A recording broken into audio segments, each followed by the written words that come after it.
It started like any ordinary day, laughter, secrets, and friendship. But behind those smiling faces were hearts turning darker by the minute. 3 teenage best friends, inseparable, loyal, and deadly. No one could have imagined that the same hands once linked in friendship would soon be covered in blood. It began with jealousy, small lies, and manipulation. A dangerous triangle that spiraled out of control. One night, the line between love and hate vanished, and friendship turned into murder. What followed would shock an entire town and leave investigators horrified by the brutality of what these teens had done. As the truth unfolded, it wasn't just a crime. It was betrayal in its purest form. A story that forces us to ask, how well do we really know the people closest to us? They were the kind of friends everyone admired, laughing together in the school hallways, sharing secrets no one else knew, and promising they'd always have each other's backs. On the outside, they were just normal teens. Emily, the quiet and shy one, Sarah, the confident leader, and Jake, the boy both girls secretly liked. Their friendship was built on years of trust, but beneath the surface, something darker was brewing. It all started to change when jealousy found its way in. Sarah had always been the center of attention, beautiful, outgoing, and fearless. Emily, on the other hand, was used to being in the background following Sarah's lead. But when Jake began spending more time with Emily, Sarah noticed. What began as harmless flirting soon turned into a love triangle that would destroy everything. At first, it was small. Whispers, passive-aggressive comments, silent treatment. Sarah accused Emily of betraying her. Emily tried to explain, but Jake's mixed signals made things worse. The tension between them became impossible to hide. Teachers noticed the shift in their behavior. Classmates felt the unease, and soon the entire school sensed something was off. What no one knew was that this wasn't just teenage drama. It was the beginning of a dark obsession. Sarah started manipulating the group. She would corner Jake, telling him Emily was spreading lies. Then she'd tell Emily that Jake had been mocking her behind her back. Slowly, she poisoned the bond they shared. What was once friendship turned into a psychological battlefield.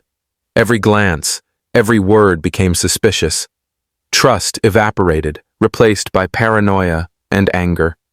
One evening, Sarah invited Emily and Jake to her house, pretending she wanted to fix things. Emily hesitated, but agreed. She missed her best friend. When they arrived, Sarah's smile didn't reach her eyes. The air was tense. They sat in the living room, and Sarah brought up old memories, moments when they'd laughed, cried, dreamed together. But soon, the tone shifted. "You stole him," Sarah said, her voice low but trembling. Emily denied it, her voice breaking. Jake tried to calm them both, but Sarah's anger had already crossed the line. She accused Emily of betrayal, of destroying their friendship, of taking away the only thing she cared about. The argument grew louder, more vicious. Words turned into screams, and suddenly, Sarah grabbed a knife from the kitchen counter. Jake froze, shouting at her to stop, but Sarah was beyond reason. Emily backed away, terrified. What happened next was chaos, screaming, pushing, panic. In a moment of blind rage, Sarah attacked. Emily fell, bleeding, as Jake tried to pull Sarah away. When it was over, the room was silent, the air heavy with the smell of blood and fear. Sarah dropped the knife, her hands shaking. She looked at what she had done, at her best friend lying motionless on the floor, and something inside her snapped. The girl who once promised loyalty and friendship had become a killer. Jake stood frozen, tears running down his face, unable to believe what had just happened. When the police arrived, Sarah claimed it was an accident, that Emily had attacked her first. But the investigation told a different story. Messages, social media posts, and diary entries revealed months of manipulation, jealousy, and planning. Sarah's obsession with control had reached its deadly peak. The small town that once saw them as inseparable best friends now whispered their names in horror. The tragedy wasn't just about a murder. It was about trust twisted into betrayal, love turned into hatred, and friendship destroyed by jealousy. And as Sarah sat in the interrogation room, staring blankly at the wall, one question echoed in her mind. How did it all go so wrong? After the murder, the small town was left in shock. No one could understand how three ordinary teenagers had turned a friendship into something so deadly. The morning after, police tape surrounded Sarah's house. Neighbors gathered outside, whispering in disbelief. Parents pulled their children closer. The media arrived before sunrise, flashing cameras capturing every tear, every scream, every shattered piece of a community that once felt safe. Inside, the scene was gruesome. Blood on the carpet, a broken photo frame, a friendship bracelet lying beside the body. The investigators moved carefully, documenting every detail. Detective Laura Hayes, a veteran with years of experience, had seen many crimes, but something about this one felt deeply personal. "This isn't just rage," she said quietly. "This is betrayal." Sarah sat in the corner, trembling, her once perfect hair messy, her hands covered in blood. She didn't cry. She didn't scream. She just stared at nothing, lost in a daze. When they cuffed her, she didn't resist. The moment she stepped outside, the flashing lights hit her face, and she blinked rapidly. Not from the brightness, but from the realization that her life, as she knew it, was over. At the police station, the questioning began. Detective Hayes leaned forward, voice calm but firm. "Tell me what happened, Sarah." Sarah hesitated, her voice barely a whisper. "It was an accident. I didn't mean to. She came at me first." But her story didn't fit the evidence. The angle of the wounds, the position of the body, the text messages recovered from her phone, all painted a chilling picture of premeditation. Jake, the only witness, was traumatized. He couldn't stop shaking as he gave his statement. "They were fighting," he said, tears in his eyes. Sarah just snapped. One second they were shouting, the next, She stabbed her. His words cracked under the weight of guilt. He blamed himself for not stopping it, for letting things go that far. Meanwhile, social media exploded with theories. Old photos of the trio smiling together flooded the internet, alongside hateful comments and speculation. She looked so normal. You can never trust anyone these days.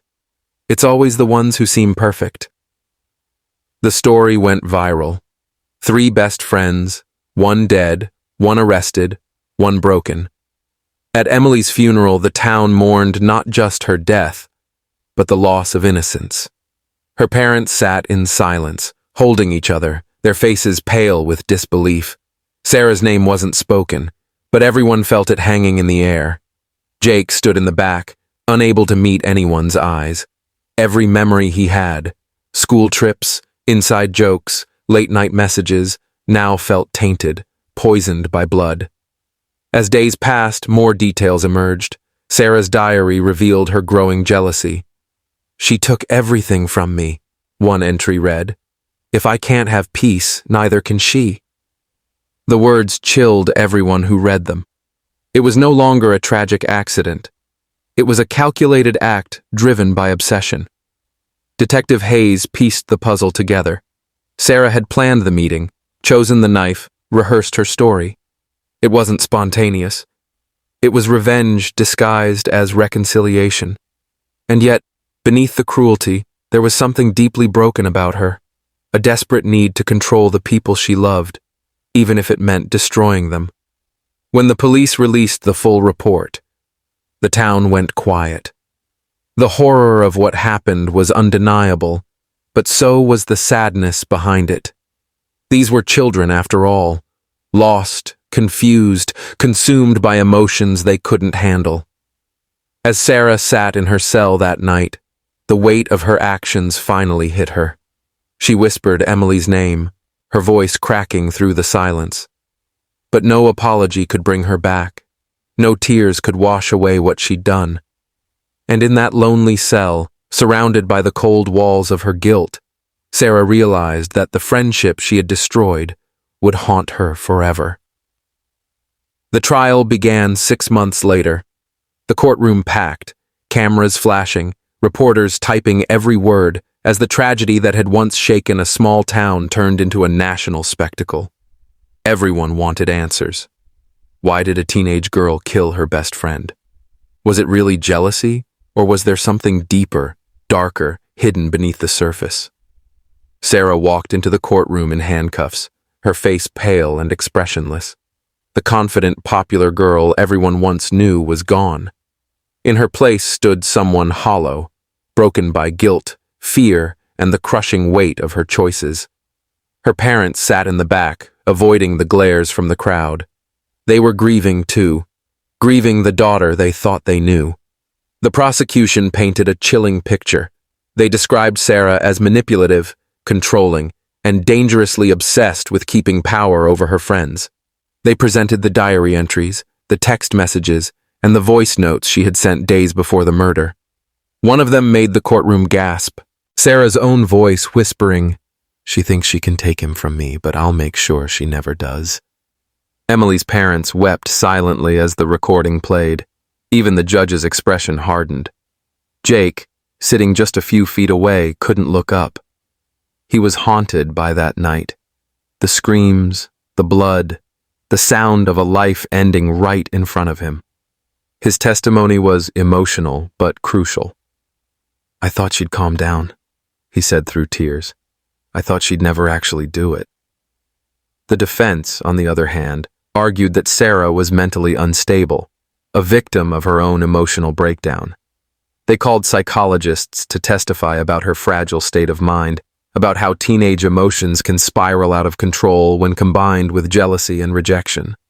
They painted her not as a cold-blooded killer, but as a lost, impulsive girl who made a fatal mistake. But the evidence was overwhelming. Sarah had bought the knife 2 days before the murder. She had written about making Emily pay in her private journal. And the chilling part, she had searched online for how to make someone disappear without getting caught. Every detail showed intent. Every piece of evidence pointed toward one undeniable truth. Sarah had planned it. Outside the courthouse, people debated endlessly. Some blamed social media, the toxic pressure to appear perfect, the jealousy over likes and attention.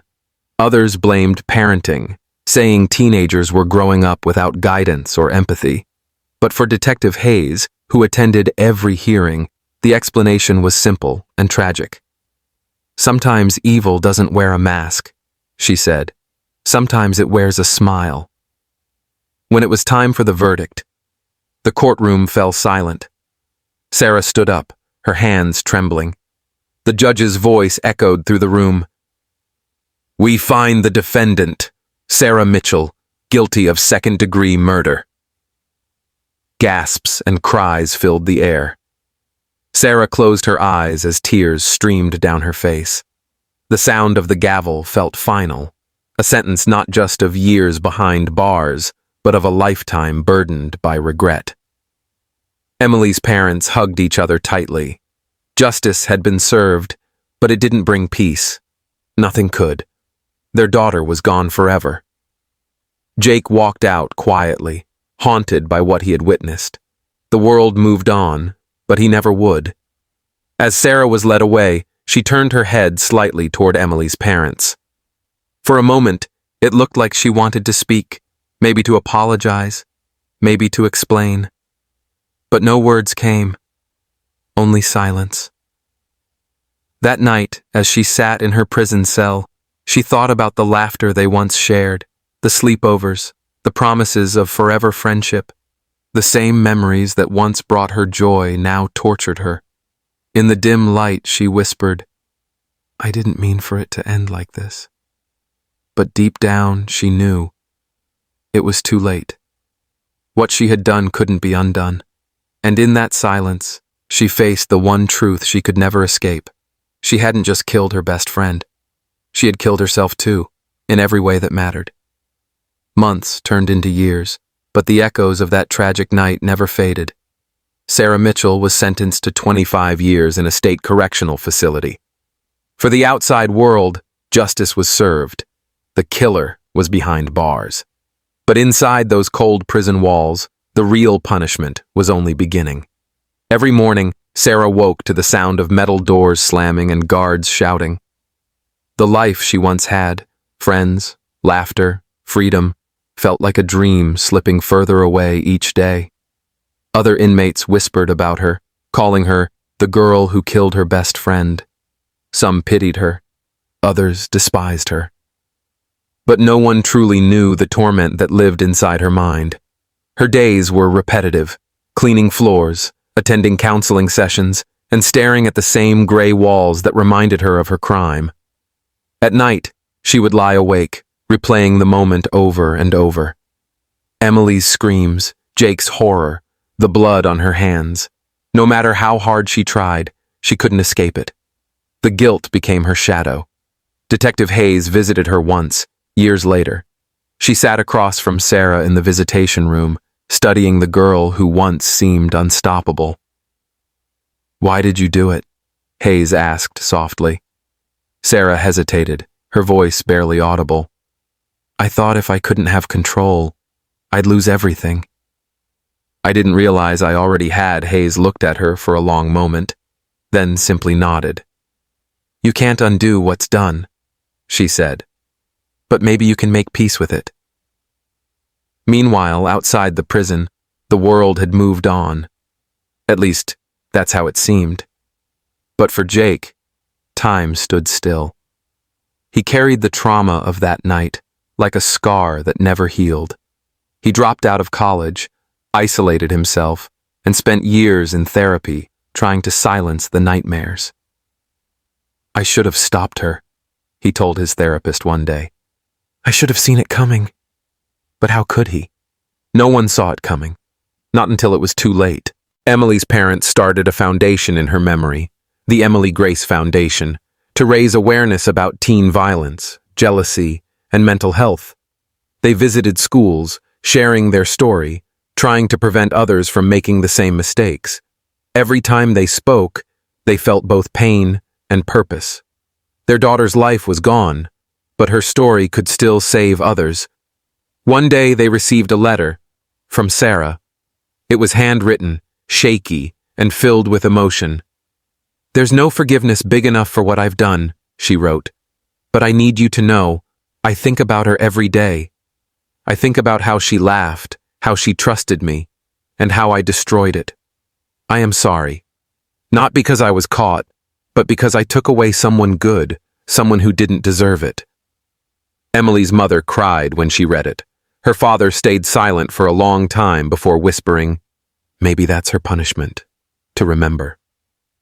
They never wrote back, but they kept the letter locked away, next to a photo of the three friends smiling together, a haunting reminder of how quickly innocence can turn to tragedy. Inside prison, Sarah began writing too. Journals, poems, letters she'd never send. Words became her only escape. She volunteered to counsel other young inmates, hoping to stop someone else from repeating her mistake. Slowly, she began to understand what she'd lost, not just her freedom, but her humanity. Still, some nights were unbearable.